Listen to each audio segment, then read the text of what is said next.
Good afternoon. This is Arun Malhotra. I'm moderating the panel discussion in the ET Auto Farm Equipment Seminar and Symposium. Our topic for panel discussion is product design and development in tune with emerging markets. This is a very interesting topic and we've got a very distinguished and eminent panel with us. I'd like to introduce to you the panel members. We have Mr. Amit Agrawal, who's Director Technical Ansys, and he handles this vast territory of India, ASEAN, and Australia and New Zealand. So obviously when his working hours will be extending from say 4 in the morning to late in the evening, 11 at night, because Japan will also come under it. So his focus is more on emerging products, customer retention, and Ansys is a company which has focused a lot on simulation and research and development. These are aerospace scientists from IIT Mumbai. So welcome, Mr. Amit Agrawal. Nice to have you in the panel. Then we have, not his brother, but with the same surname, Dr. Lokesh Agarwal. Dr. Lokesh, you are the Vice President of Research and Development in National Ball Bearing Company in Jaipur, which is a CK Birla company.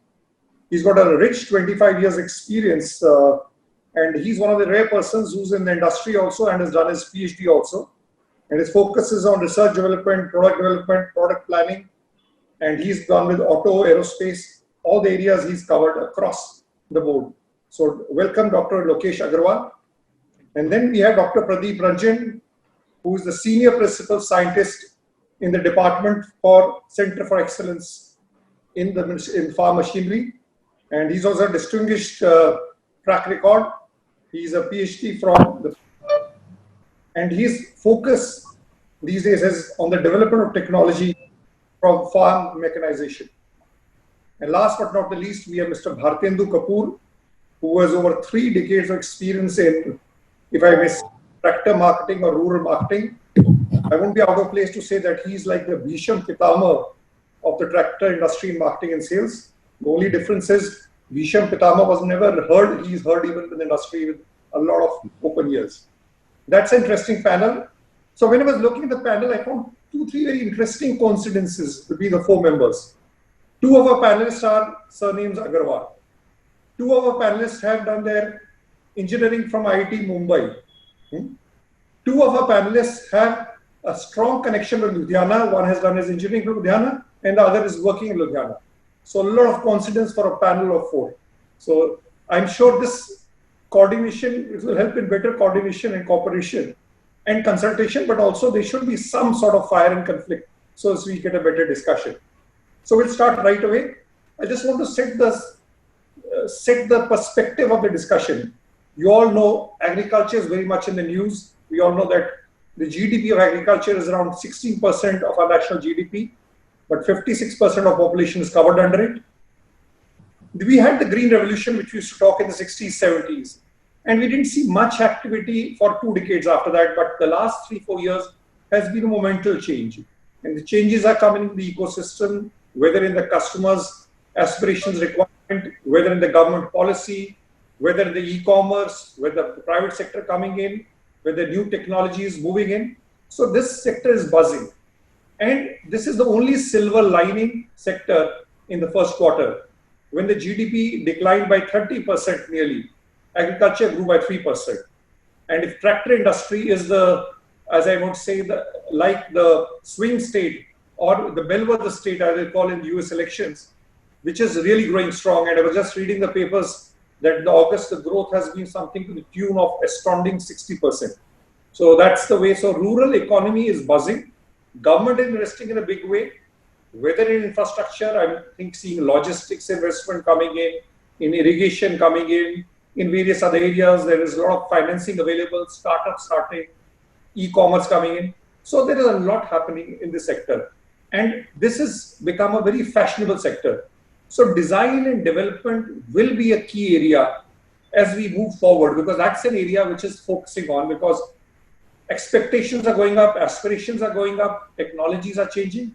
So we would like to start off straight on that discussion, and we'll move straight to Dr. Lokesh Agrawal. Dr. Lokesh Agrawal, you've been for more than 2 decades in the field of research and development. Can you just tell us, and the first round will focus on what has happened in the design and development stage in India in the last 5 years. So, Dr. Agrawal, from your perspective, Dr. Lokesh Agrawal, what are the big things which you think has happened, especially in your area, in the design and development in the last 4 or 5 years? We'll be talking about what's happening now and future later. But let's step back in history. There's a saying, if you don't learn by history, you stand condemned by it. But if you repeat history, you also stand condemned by it, but still we try to learn from history. So Dr. Lokesh Agrawal, all over to you. Thank you, Arun, for introducing. So good afternoon. One of the things you probably missed when you did a correlation, Amit and me are not only from IIT Bombay, but same department, which is aerospace. Okay. So that's another coincidence which we have. And we go way back together in the college time. Yeah. Okay. So coming on to the industry, which I'm seeing it is for last so many years now, the product which we are developing has to be tuned for India market. So it is no more that era that hey, you get develop some product and bring it in India, the technology. So the product differentiation has to be done for the market. Now coming on to the agriculture industry, we are seeing it is the new product introduction is happening at much faster pace. So it is not that, oh, I created a product which was running in, there is no customer complaint coming in, so we continue doing it. But now we need to create more and more product differentiations. Another thing which we are seeing it is as the customers are getting informed, the government is pushing it. There is a special needs are coming. The implements which are getting attached to a tractor or to the agriculture equipments, there is a vast variety of it. And now we need to differentiate the product which is going into that implement. Another which we have seen it is the lightweighting. The HPs are tuned based on the need. So we are seeing the lightweighting of the product.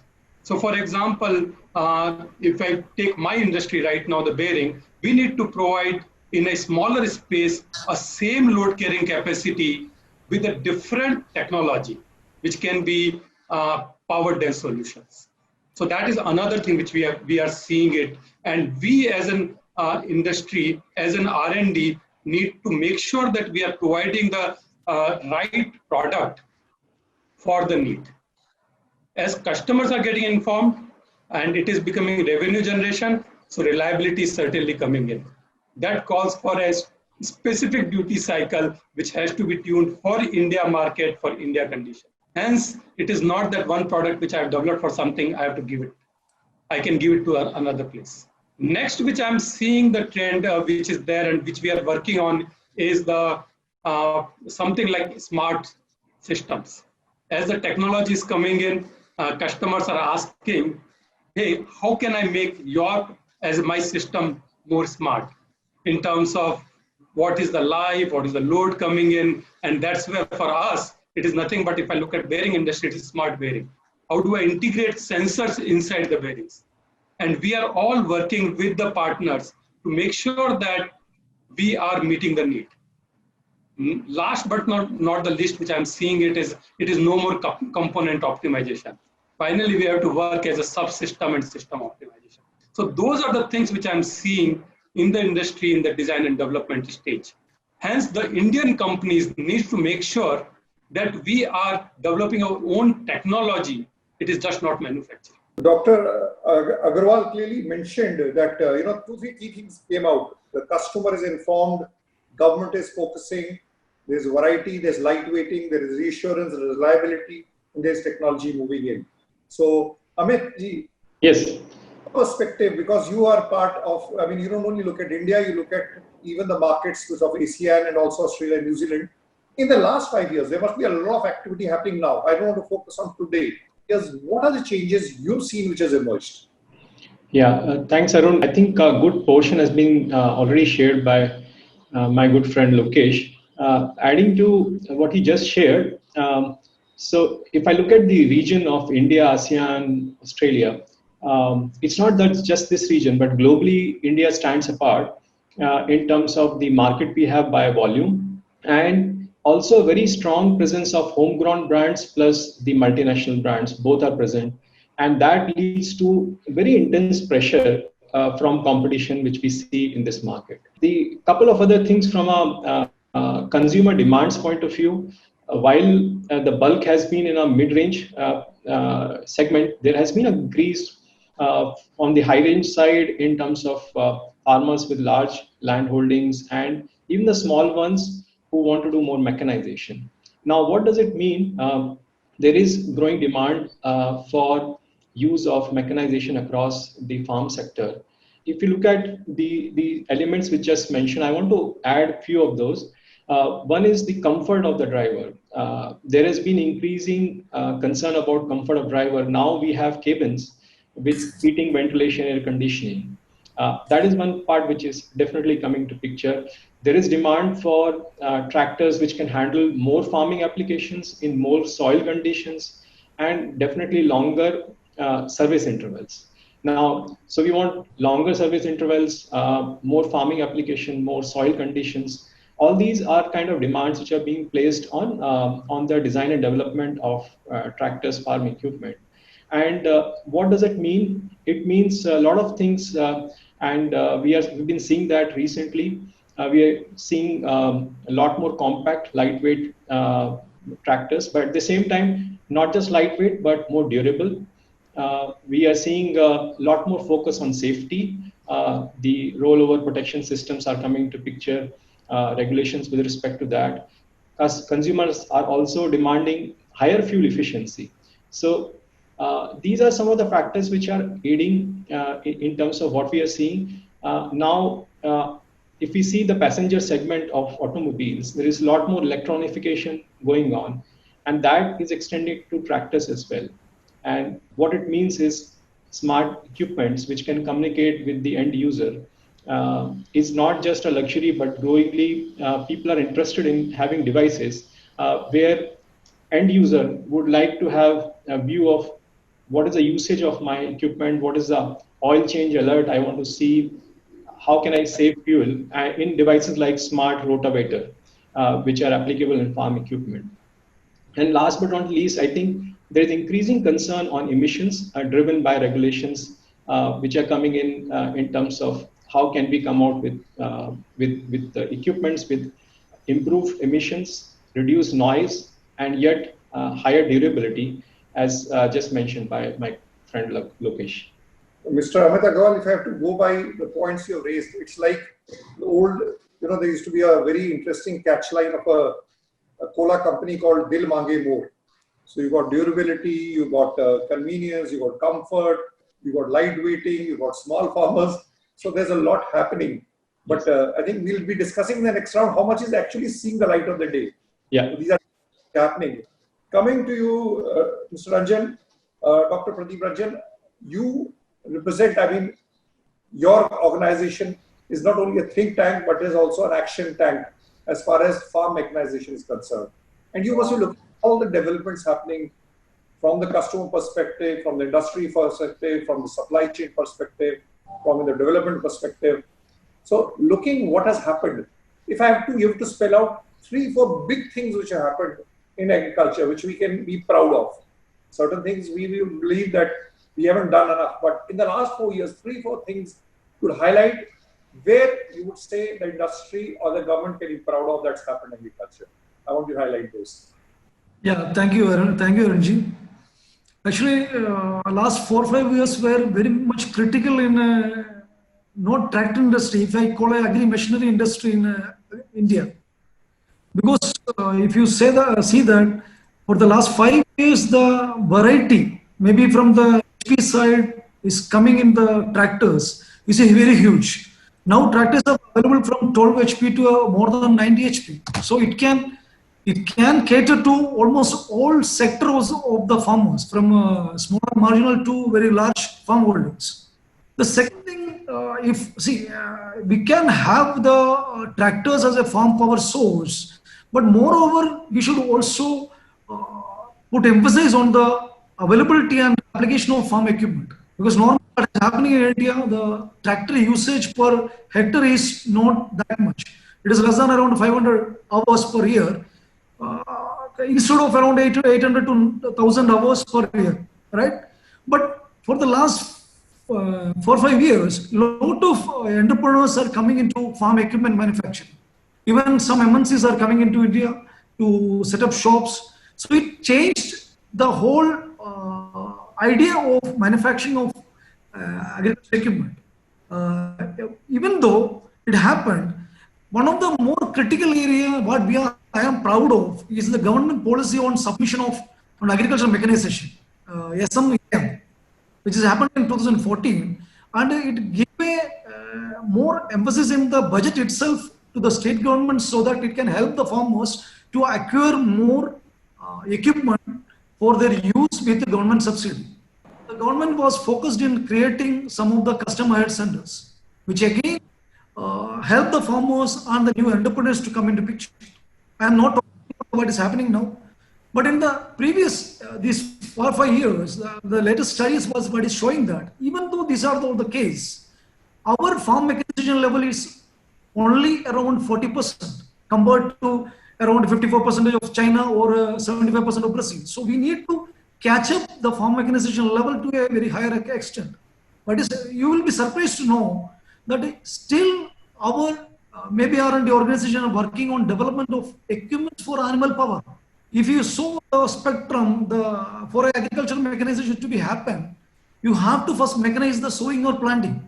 If your sowing or planting is not mechanized, you can't go ahead with the other activities. Yeah, that's very true. So the first everywhere I am just emphasizing on this aspect. For almost all the crops, irrespective of agroclimatic regions and everything, because that is very even complex in India. Because even in a single agroclimatic region, the practice of sowing and planting may change. So the user perspective is also changed. So we must start from doing something for maybe soil. There is lot of scope. If you want to see a number, it's only around 20 to 30% of mechanization happening in the sowing and planting. So there is happening, which is happening currently. Maybe it will take more emphasis in the coming years. So Dr. Rajan, I think very well you have put. The last 5 years, you said it is not a marginal change, it is a tectonic shift. Yeah, of course. There is a tectonic shift. With the MNCs, with the private sector, with the small farmers, large farmers, technology coming in, and you guys rightly said, it is from the entire value chain, starting from the soil and the way you sow the crops. It's not only of how you reap the crop, how you sow the crop. So that's an area just coming across. Bharatendu, you are in touch with, you handle the marketing and sales of two major brands, Massey Ferguson and Eicher, and you're in touch with across various geographies, depending, and they say in agriculture, different geographies have different agriculture, different soils. So if you have to combine the aspects, if you've seen in 4 or 5 years, what are the things which are really started happening at the ground level? Because there's a lot of things people may say at the policy level, maybe something, these are technology, but the person who's tilling the land or the person who owns the farm, what's happening on that?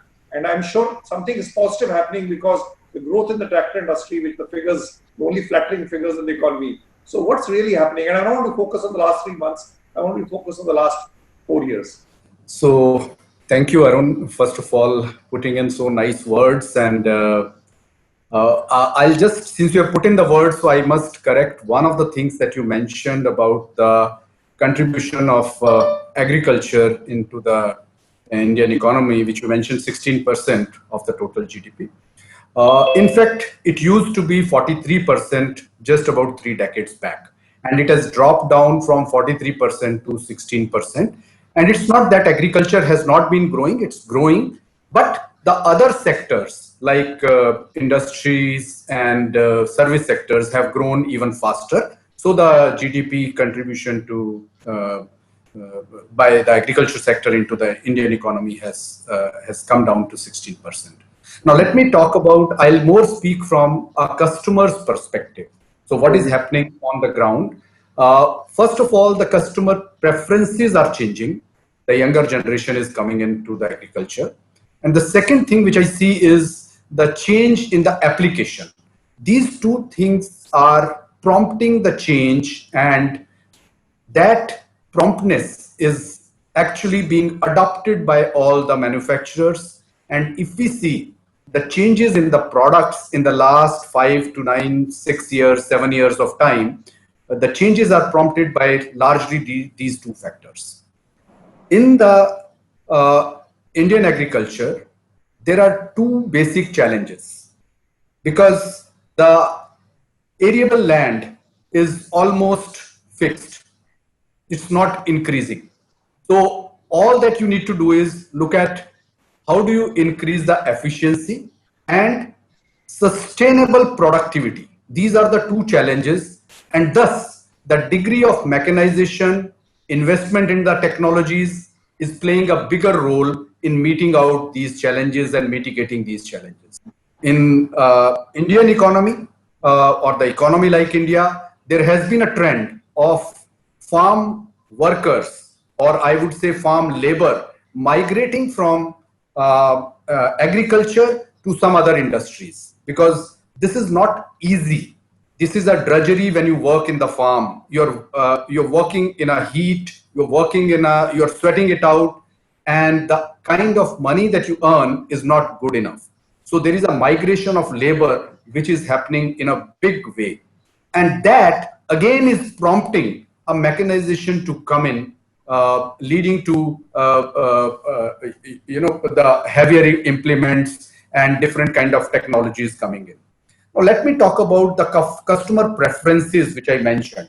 What is changing as far as the customer preferences are concerned? What I've seen in the last 5-7 years of time, some of the features which we used to call features about 7 years back or 8 years back have become the hygiene today.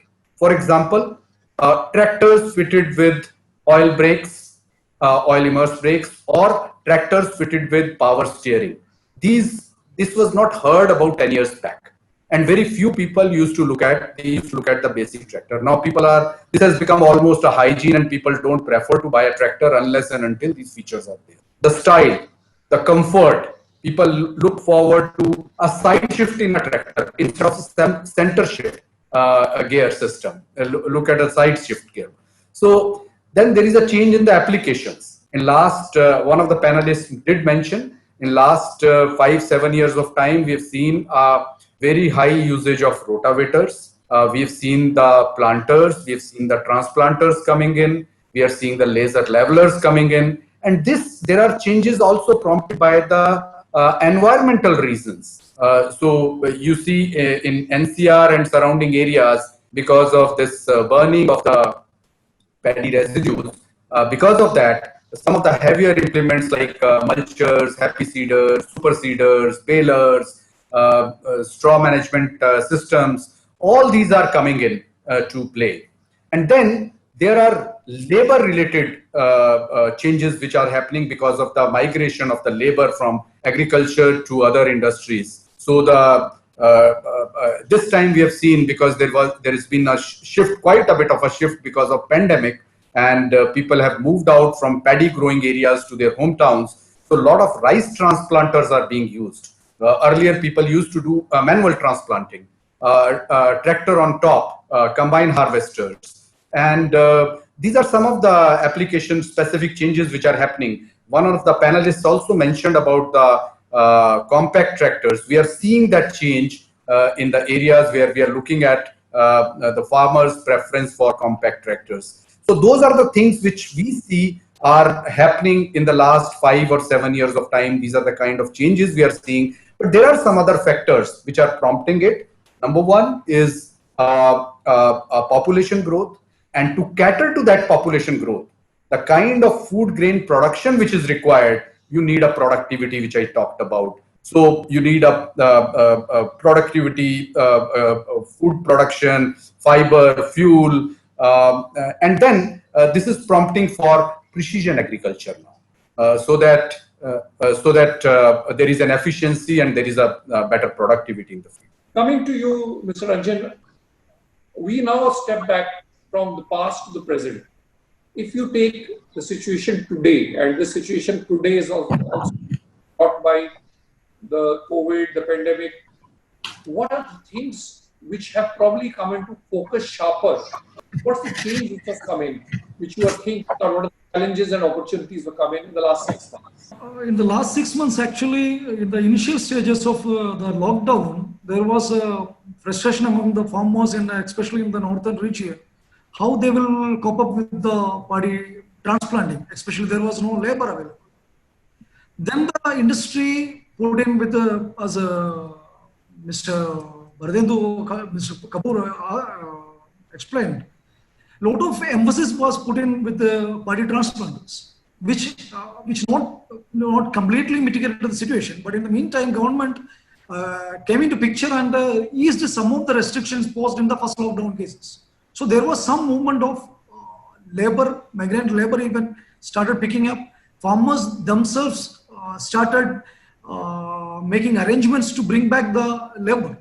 Because this is a very critical issue, because even in maybe a 15 to 25 days period, you have to complete the transplanting operation. And every time doing these things, that is the planting or harvesting season, you will face a peak labor demand. Every farmer in the respective region of the crop, they need the farmers. There actually the mechanization came into picture to get into the correct activity at the correct time. Because this timing is very important to reduce the losses which is happening maybe during harvesting. Because if you delay the harvesting for maybe a 1 week time, there must be a chance of you get a lesser yield. So that has happened. Moreover, there is a focus on how we can make things in India. Because when we talk about paddy transplanter, some of the companies in India already manufacture of paddy transplanter, but most of the traders started picking things from China and selling it in India.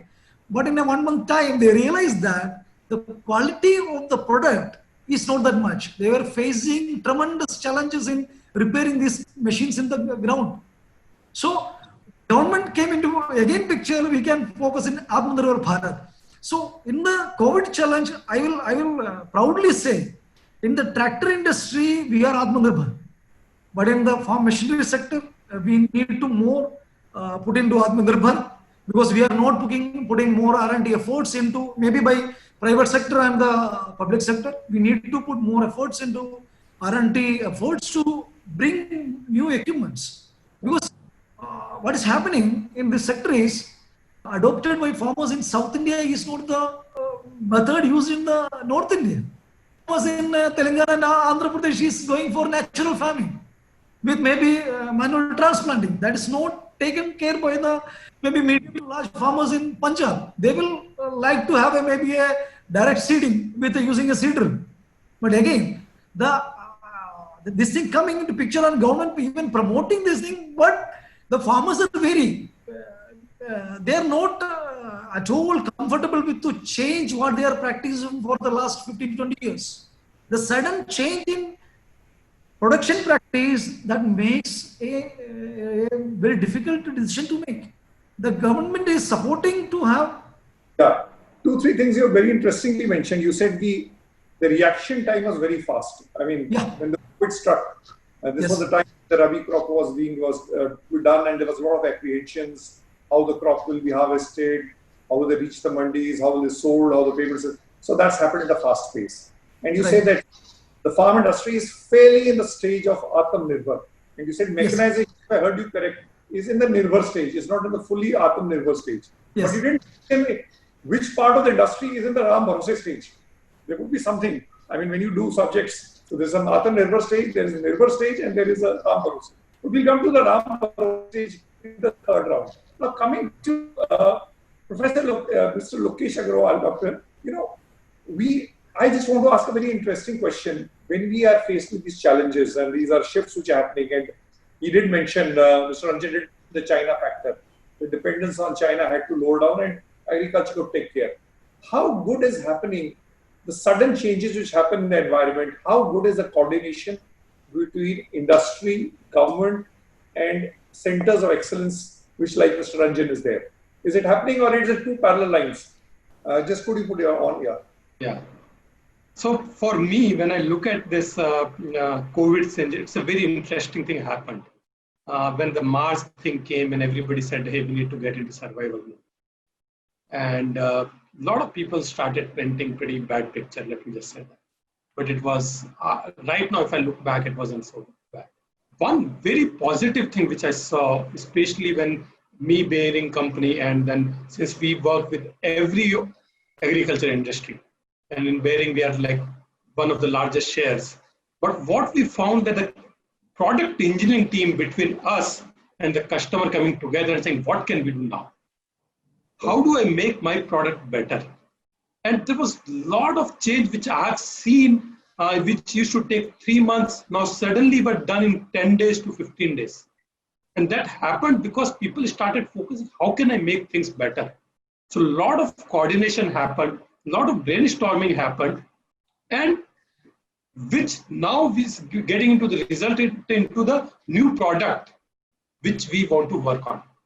And that's where I saw that we being the Indian company, another being Indian company, it was a lot of synergy I saw. How do I make this Atmanirbhar? How do I make the technology for future? And I actually, personally, I'm right now feeling pretty good that it was something which actually shook us and saying, we need to do it ourselves. And I'm glad that we did that. The things which, say, for example, we were used to saying that, hey, this is how the bearing would be fitted. And they said, no, we did not. It's a fuel economy is what we want to give it. Can we have this combination? And instead of people saying, you optimize and give it to me, I will optimize, the whole idea of sub-optimization, system optimization started happening. So I saw a lot of positive. Of course, I'm waiting that how does it, now the market has picked up 70%, supply chain focus has come in. How does we still keep the focus? That is something which we are still yet to see it, but I still saw a lot of positive. So Lokesh is clearly saying, Mr. Lokesh Agrawal, there's a lot of positivity and there's a lot of close coordination, synchronization, symphony, like a Zubin Mehta. It is more like a symphony, less like a cacophony. That's what is happening. And one thing which he highlighted is that there's a sense of urgency now. There's a certain speed. And I remember the old Amitabh Bachchan movie dialogue in Trishul, जो काम दूसरों ने 14 साल में किया है मुझे 1 साल में करना है मेरे पास वक्त नहीं है. I don't know whether that spirit is prevailing. You know, we can't convert 14 years to 1 year like a Bollywood movie, but that's something which is important. And you're saying there's a very open-mindedness. So that's all very positive. In the next round, we'll come to something. I'm sure it cannot be also white lily in everything.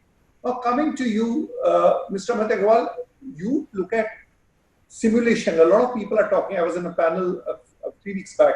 They say the research and development, the time cycles which are there in product development are large, and virtual simulation, and this is a blessing in disguise. A lot of this is happening on virtual simulation, and your company was already focused on it. I would like to shed some light on this, because one of the challenges has been that in this typical industry, unlike the industry of, you say, in IT industry, from the concept to the creation to the product, the rolling down the ground, the time periods have been generally very huge. So are you seeing a big change happening in simulation?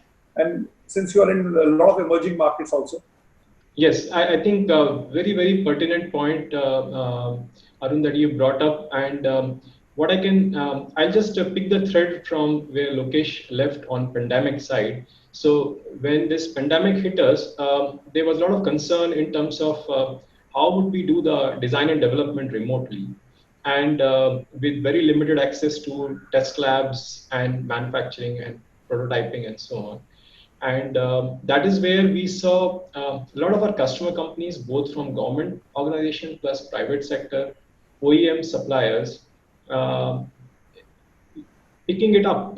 The volume of design development which happened on virtual platforms went up significantly while the sentiment was down. We saw a lot more usage of virtual technologies working remotely to help aid in product design and development. So that being one factor which we saw very clearly in pandemic. And we heard few words which Lokesh just mentioned about component to subsystem to system optimization. So why is that significant? I just want to touch on that.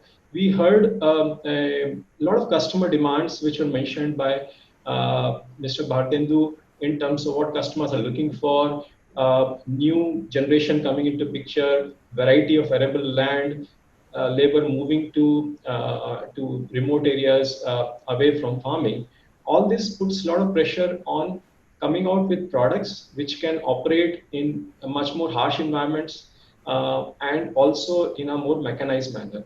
So simulation has been very closely involved in farm sector for more than a decade, I would say, where different companies across India as well as the world have used simulation in, I would say, detailed design stage.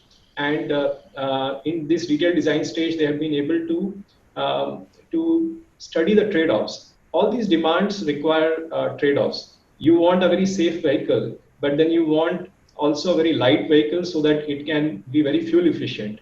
On the other hand, you want less noise, but at the same time, you want very efficient performance also. So all these put a lot of constraints in terms of which are opposite in nature, both at component level, subsystem level, and system level.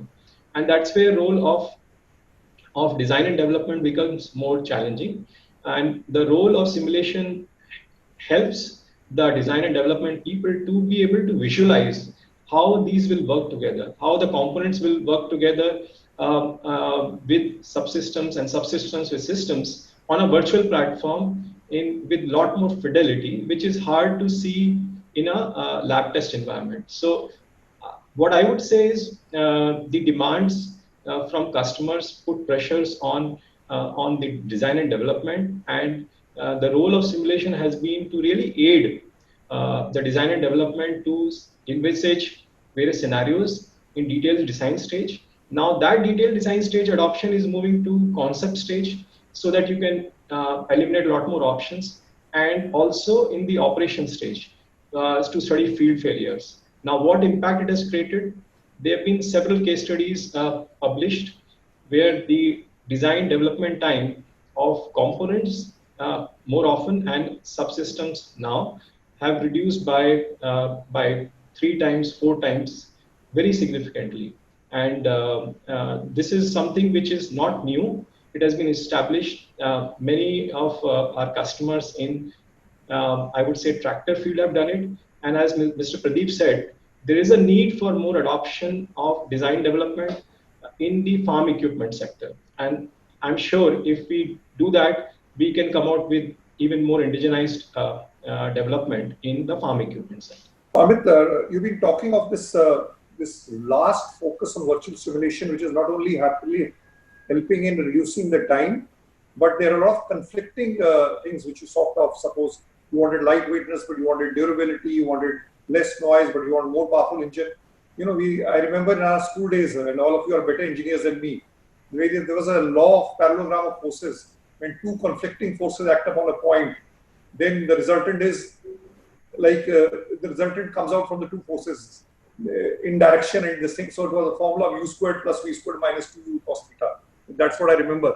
So obviously it's not that simple now, but you're saying simulation is helping you to identify a problem, to see a problem, and to see possible solutions in a very different frame so as to take quicker decisions and quicker action. So that's a positive part. So that's a very positive development, which should harbinger very well for the, you can say, the agriculture revolution.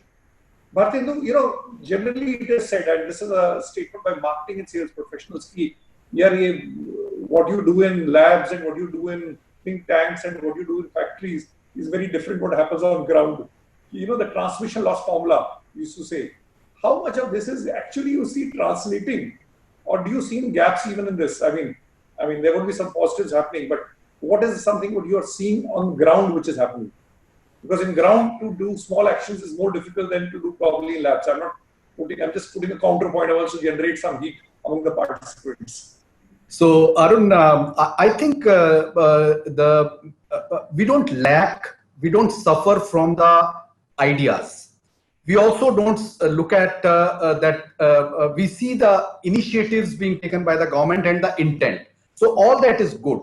But I think what we don't see is the convergence of the efforts being put in and the intent of the government. There is no convergence happening. And I'll give you some of the examples, you know, where we are. And you actually talked about one of the phrase Ram Bharose. So I'll tell you something. It may involve some controversy, but but since it is in the interest of the customer, so I'll talk about it. Yeah, we are at this point in time wherein we need to focus upon precision agriculture, we need to focus upon automation, more developed tractors and mechanization, right? Now you look at how the ideas are not converging.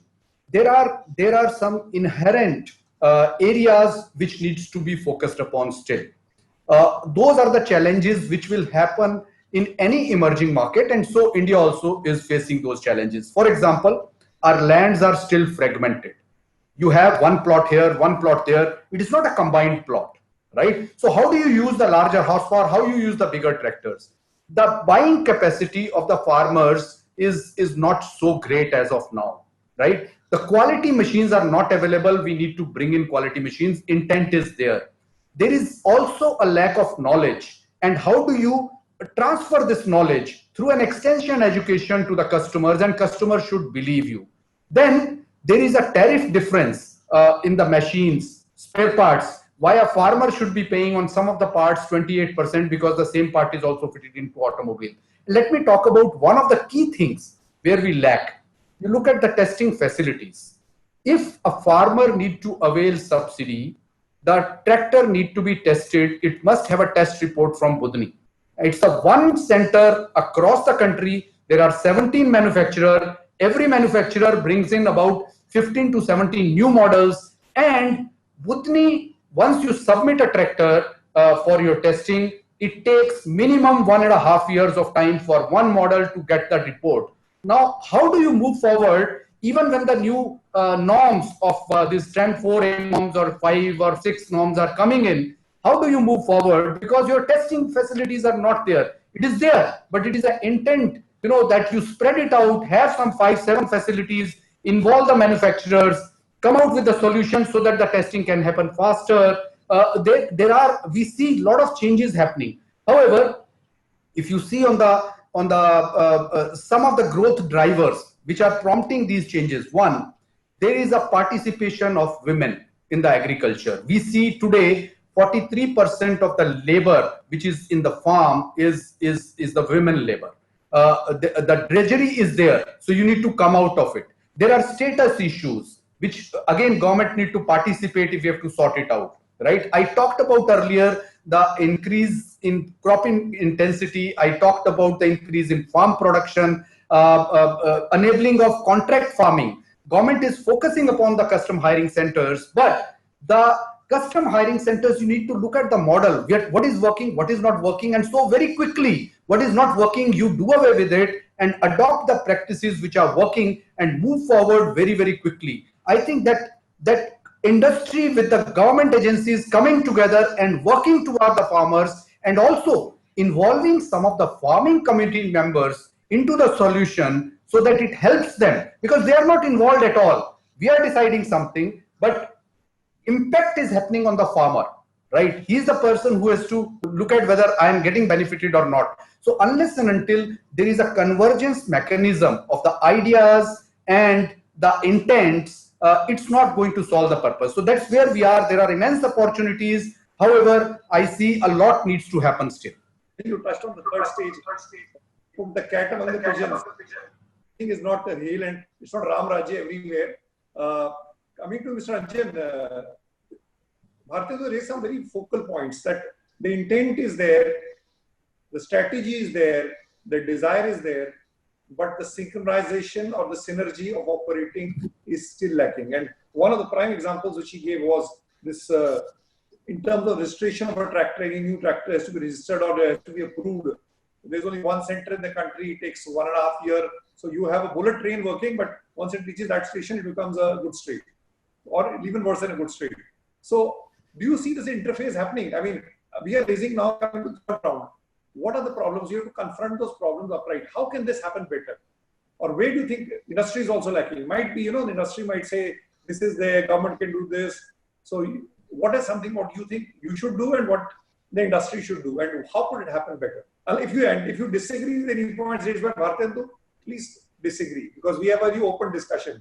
We are not like one of the chats happening. Either actually, I 100% agree with Kapoor ji, because that is a reality which is on the ground. That is not in the tractor. It is the same thing with the farm machinery. And now policy is coming up that the machines has to be tested in 5 years time and 7 years time, depending upon the size and magnitude of its value. What is important is that the government under the Ministry of Agriculture already established 4 farm machinery tractor and testing centers. But unfortunately, only Budhani is taking care of the tractors. So what is facilities available at Hisar, Anandapur and Assam, that may be upgraded to such a level that they also can take tractors for testing. It can, they have the not the infrastructure, but they have the land and everything. But we need to, government has to put in capital to make infrastructure for testing. Because the tractor testing also changed from what is happening in the last 10 years to a very higher level. Now the systems are available to test the tractor and even in the subsystem level, what is happening. But we need to see, this is a problem. And even somebody, maybe the private sector industry and the Tractor Manufacturers Association, that's a strong association in India, TMA, maybe they can put more emphasis on the government, maybe persuade the government to invest on this, most of the cases to have some of the tractor testing. Good. It's not that we should follow. See, even BIS standard, I don't know how much regularly they are updating. The tractor industry is moving at a very, very, very high, fast pace. Everybody, I know almost all tractor leading manufacturers having their hybrid and e-tractors waiting in their sheds. But they are only for waiting for the right moment. They are taking their few steps, and moreover, you can see that in the tractor industry, the things coming, maybe the features, what Mr. Kapoor was saying, that is coming at a very, very fastest pace. The introduction of sensors, it will come. The mechanical hydraulic systems in the 3-point linkage, which is used to connect with the implement, that will go away to maybe electro-hydraulic systems. Then what should be the performance? If affecting the tractor, there will be a sensors. Talking of an issue that, the problems are there, but you said the industry association, and Bharatendu, please give it to your association. They need to be more proactive in bringing the issues and working much more closely. But I think, as he said, government is more ready on this element. But coming to Amit, Mr. Amit Agrawal, you had seen various countries, various markets. Is there some learnings? I mean, there are challenges here. I mean, see, there is no two opinion that we are improving. There's no two opinion things are happening positive. Can this progress be more well-rounded across the country, across segments? And second is, can we speed the progress and be more innovative? Is there some learnings from other countries which we can probably incorporate in the way we do our agriculture business? Or you think everything has to be homegrown a solution? What's your perspective? Because you handle various countries. Yes, I think one thing for sure is the recognition of the tractor farm equipment industry as a kind of a key element of our industry. That is one. If you look at it, a recognition of what we recognize as a passenger vehicle segment, commercial vehicle segment, is the farm equipment and tractor segment recognized at the same level. Now, coming to what other regions do, I would say farm equipment may be one of the segments for them, but a big emphasis of collaboration between industry and government and academia is something which has helped them to get through the learning curve faster. That is one common element in terms of a lot of center of excellence where academic has been rolled in. There are center of excellence where academic sectors are leading, joined hands by government as well as private sector. So those kind of collaborative efforts have happened in rapid adoption of technology in the industry. So we could be at a stage where we would say, okay, this is lacking from industry side, this is lacking from government side, this is lacking from infrastructure side. So if we can, I think one key element is all three coming together to establish more centers. We definitely are being limited by capacity of such facilities, whether it is testing platform or it is design development platform or even more technology platforms to accelerate the pace of design and development. We have a demand. I think demand is not short, and it is quite dominant. We also have potential of not just developing for India, but I mean, why should we limit to India? It can become a global thing, which is it. yes, yeah, I think so. So to summarize, what I would like to highlight is we are not short in terms of technology compared to West. It is a matter of that mindset of making this a top of the mind recall. So we were in another panel discussion today. The emphasis today we face in the era of electrification as a prominent driver for government industry on automotive. Do we have the same kind of thrust on farm equipment and even tractors? Is a kind of step which both industry and government have to come together. It is not one effort. Industry has to lobby for it. Government has to place that importance, given the dependence on employment, for employment as well as our agriculture sector. I think that is something which we can change. We are not short in terms of number of academic institutions, industry expertise. Talent is not short. We have quite a bit of that. It's just the intent and the emphasis which we need to. Amit Agrawal is making a very valid, very strong point, and he's saying that the expertise, the technology is not in shortage or is available. The question is to have a strong mindset and to move all the, it's like the chain, the weakest link of the chain is the strength of chain. Various elements are doing it, whether design, development, are those planks also moving at pace? Otherwise, all the development will get stopped. And that's what I'm hearing from him. So he says India expertise is there, and why should we limit it to only India? It can happen. I mean, India can become, I mean, there are a lot of tractor companies which are exporting also fairly well, but I'm sure the potential is much more. Coming to you, Mr. Agrawal, Lokesh, do you agree with what Amit has been saying? Because you also represent, he represents also in R&D in some form or development, and you, Rob, or there is some point of disagreement, or there's something would you like to add? So one thing I would actually agree with Mr. Kapoor, Mr. Rajan, and also Mr. Amit. Okay, yeah. The reason I'm just saying for that is, as Amit said, I fully agree that as a component manufacturer, we are giving not only to the India, we are also giving it to outside India. A similar product, which a little better technology, we are giving it. Now the point which comes in is, as everybody told, is how do I validate for the local market? And how do I still integrate it? That also takes a long time. Plus, are we involving, the intent is there, but are we involving everybody? Because one side we see what are the technology being used by everybody. So that information is available, but how do I bring it? How do I land it for our customer? And will customer adopt? Is customer ready? So for example, I'll give you the example of BS4. When we were working on BS4 electronic engine, one of the biggest worry is will service stations will be able to take care of this electronic engine for commercial vehicle. So something like that, we need to look at the entire ecosystem, and that's where it is. We need to come from books or theoretical to have this so-called technology demonstration. University comes with the what called very ideal concept. But how do I adopt what I need to do it now, what I need to do it in next 6 months, what I need to do it in 1 year, and so on. And we prepare the market along with it and introduce the product in such a stage manner.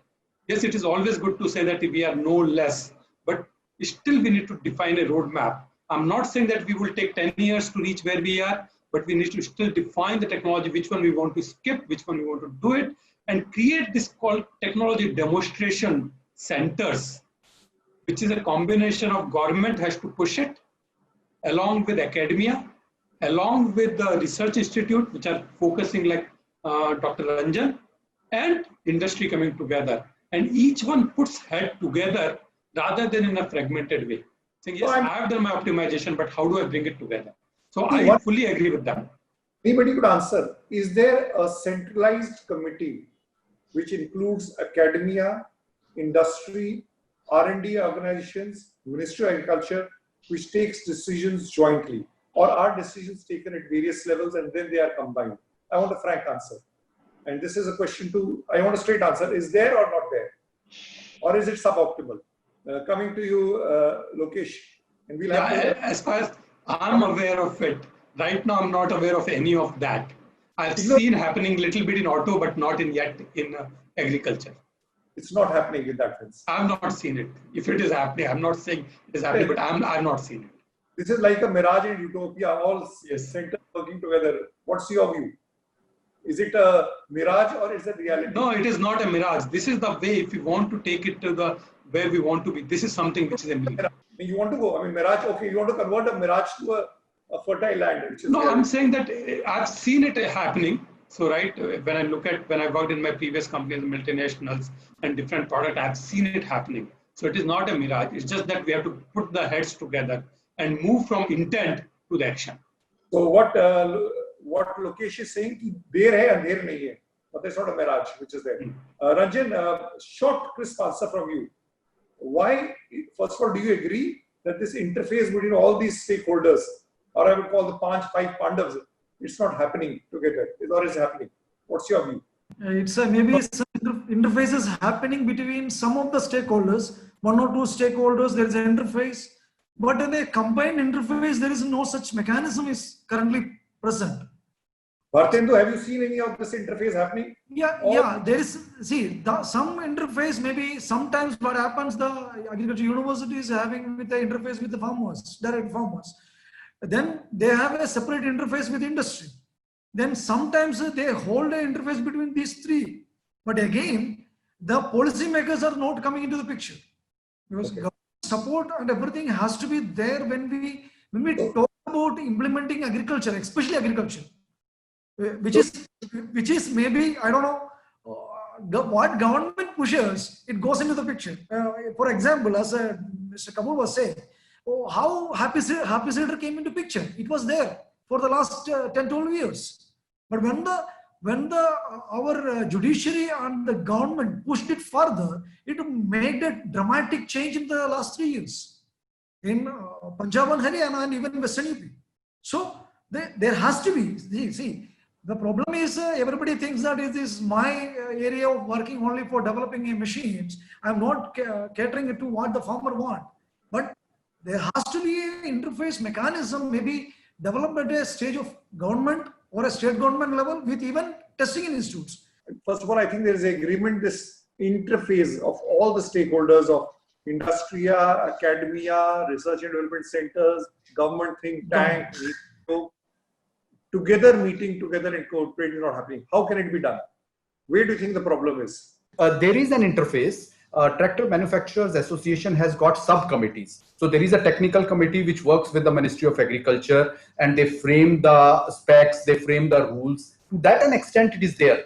However, where the problem is, let me just talk about the problem. Everything is not decided by one ministry.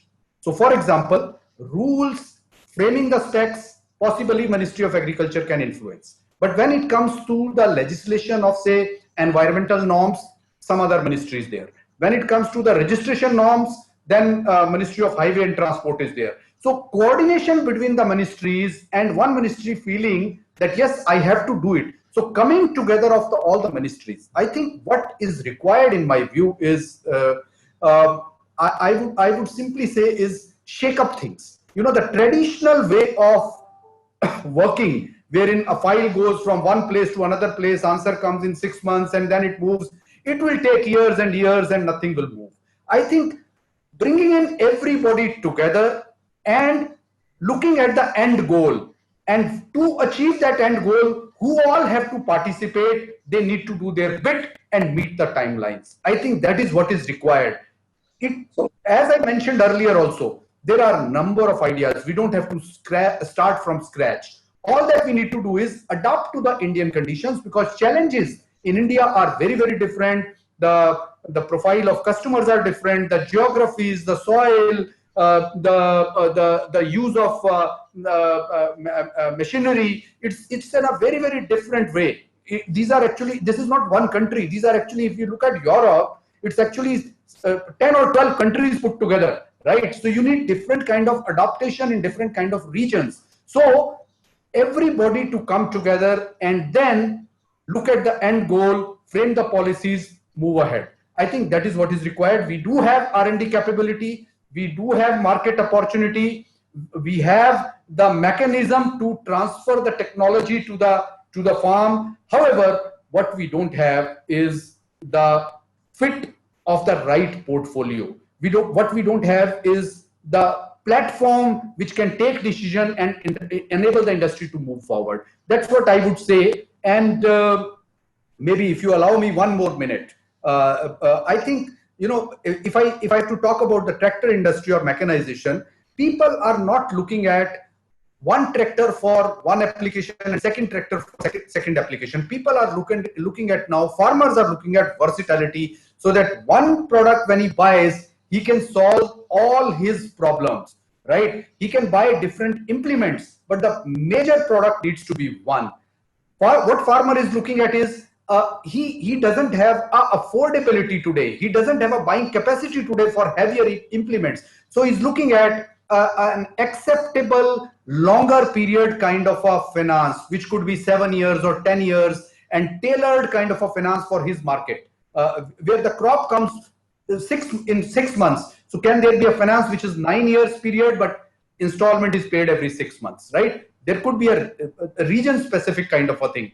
Then the insight which is coming in from farm, bring that insight to the manufacturers, R&D labs, put that insight into the product, look at the pain areas and resolve that pain areas for the customer.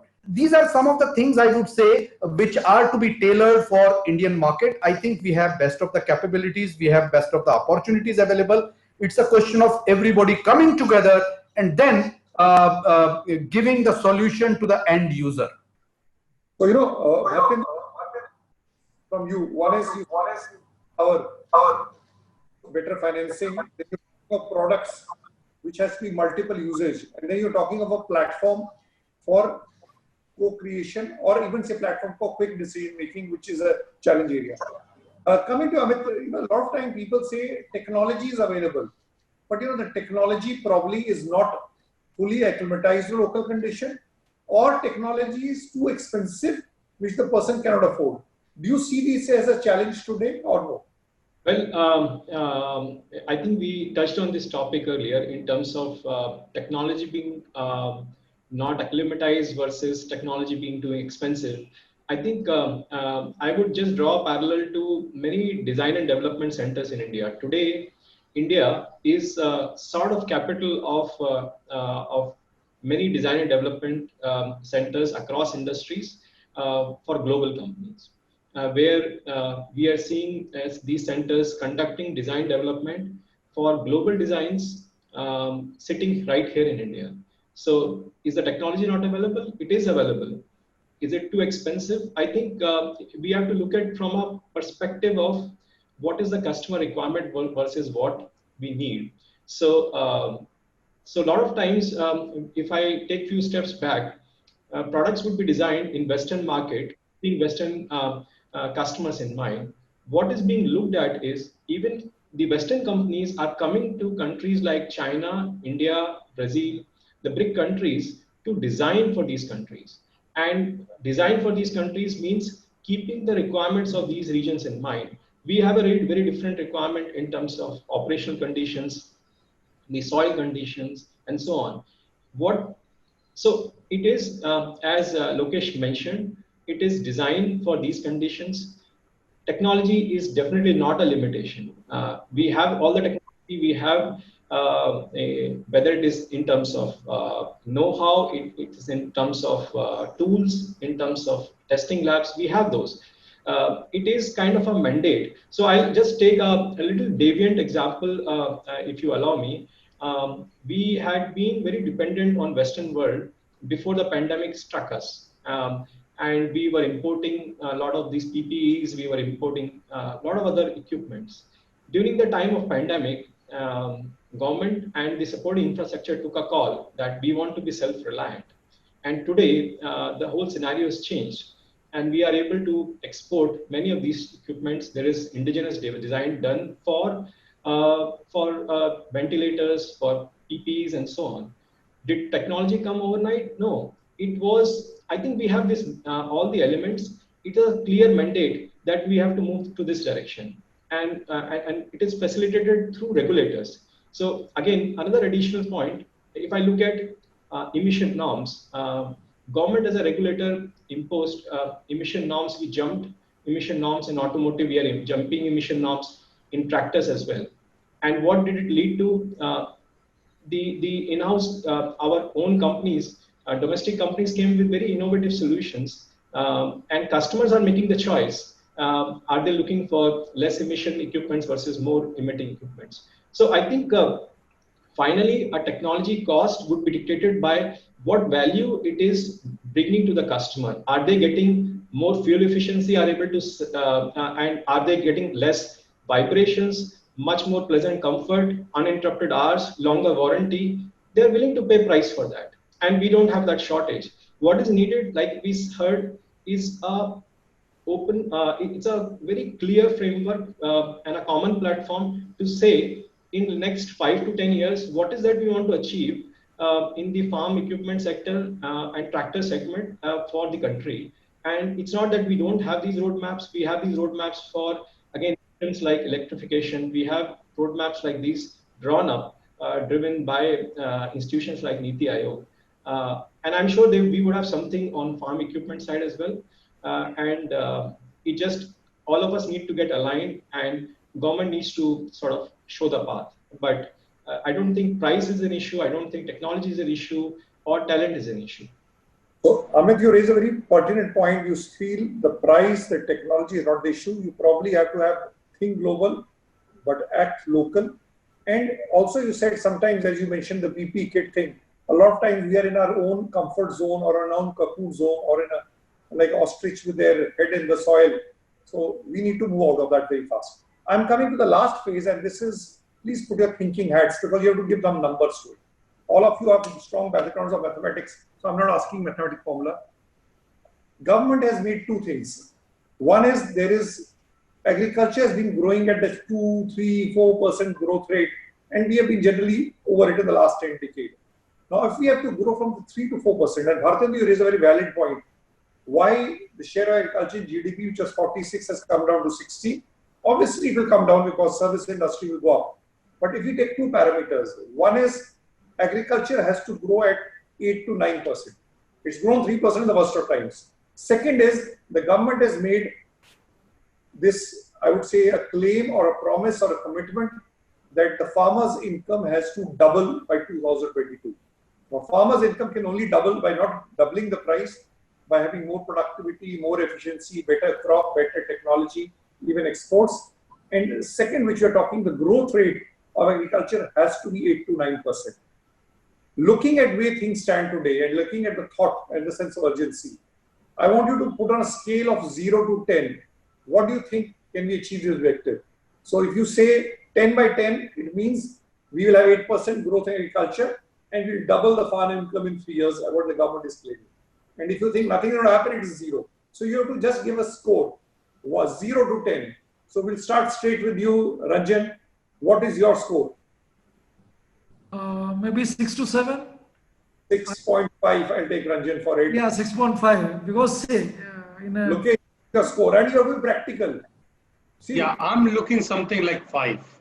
so you know, it has to be more circumspect, but it's still given a score only 6.5. What about you, Lokesh? I give around 5 right now. Lokesh is The 5. intent is there, but in action we still need to do it. 5. How much you give the score, Mr. Agrawal? So from my point, if the situation stays the same, the regulatory environment, the ecosystem at the same stage, is somewhere around between 5 to 6, maybe 5.5, but we will be more stable than As the way things are, it has 5.5. So I heard scores of 5, 6.5, 5. Bharatendu, your score. Arun, I would also say 5, and I don't agree with Amit that a price doesn't matter. It's not a value. Customer also looks at value. I agree with Amit on that point, but I don't see that the price won't matter. From moving from TREM 3A to TREM 4, it's an addition of 1.5 lakh rupees to the cost. Farmer cannot afford it. Farmer cannot afford it. The heavier implements, The farmer cannot afford it. Why is it so that in Indian agriculture is growing, even if it is at the rate of 3 or 4%, why the farmer condition still remains the same? Though we are talking about doubling the farmer income, it will not happen only by doubling the MSP, which government is announcing every year, 10% increase, 8% increase. That is not the only solution. I think a lot needs to happen in integrating the solution, which we talked about earlier, bringing in the technology at an affordable cost. It cannot afford the cost which Western countries can pay. So there I differ with Amit. I feel that we need to have an affordable technology. It cannot be the technology what we are bringing in at the cost at which we are bringing it. So, you know, everybody is giving a score of between 5 to 6. Bharatendu raised a point, but he's taken my second question. He answered it before the question was said. The question was, if you have to move from 5.5 to 8, what is to be done? So you talked of affordable technology and close coordination working. Now, if you have to move from 5.5 to 8, Lokesh, what we need to do? Yeah, so I sort of was thinking the same, what Mr. Kapoor said. What industry needs to do, what government needs to do. Let's put it in thing. It's not, Abraham Lincoln said, don't ask what the country will do for you. Yeah. Ask for the country. So what industry needs to do? Right. So one of the things which I said as an industry, we need to keep the total cost of ownership Okay. to be the same, right? Because finally the farmers, if you have to make the income total cost of ownership, yes, there's a possibility that you are increasing the initial cost because trend initially would call for higher thing. So let's have brief points because we're coming to the last end. Yeah, so that is one aspect, and we need to really look at those innovative solutions. How do I keep it? On the government side, as we talked about, how does we reduce the burden of hand-holding or doing the work by farmers? So how do I make it more efficient so that the person can make more production out of it? And that is the second thing. So both the things needs to be brought in together. Then only the farmer would come in, just not by MSP. Okay, so Mr. Rajan, now 2 points, industry, stakeholder, what industry needs to do, and 2 points the government needs to do. And when I say government, I'll include academia also the government, and the research and development and the think tanks also the government. Yeah, industry has to put in more efforts to reduce the overall inputs going into the system by farmers. Without diminishing the yield. And third point, the government, what has to do, government is putting so much effort on mechanization recently, they has to move a little bit more effort in this direction to handhold the industry and even the small MSME sector to make maybe the technology which can help the farmers to reduce the inputs. What I call inputs is, it can be seeds, fertilizer, pesticides, human labor, and the total energy going into the system. And in the same time, much emphasis with the agriculture universities and the seed manufacturers to increase the varietal changes. Which is okay, point taken. Coming to Amit, 2 key points. Just I want bullet points. Points. I'll keep it very precise. Arun, I think from a government standpoint, I'll start there. Primary 2 bullets are regulations, a clarity on implementation of regulation, a longer roadmap on implementation of regulations. And second is the supporting ecosystem, which can aid in implementation of this ecosystem. And I will not elaborate, but ecosystem means bringing everybody together, including academia, industry, everybody, which will have the charter to help fulfill this roadmap of regulation. From our industry perspective, I think investment in these technology demonstrators, the center of excellence, the ecosystems created or supported by government, so that there could be a lot more indigenization, the cost of products could be brought down, design could be done for indigenous conditions, and education, awareness about technology.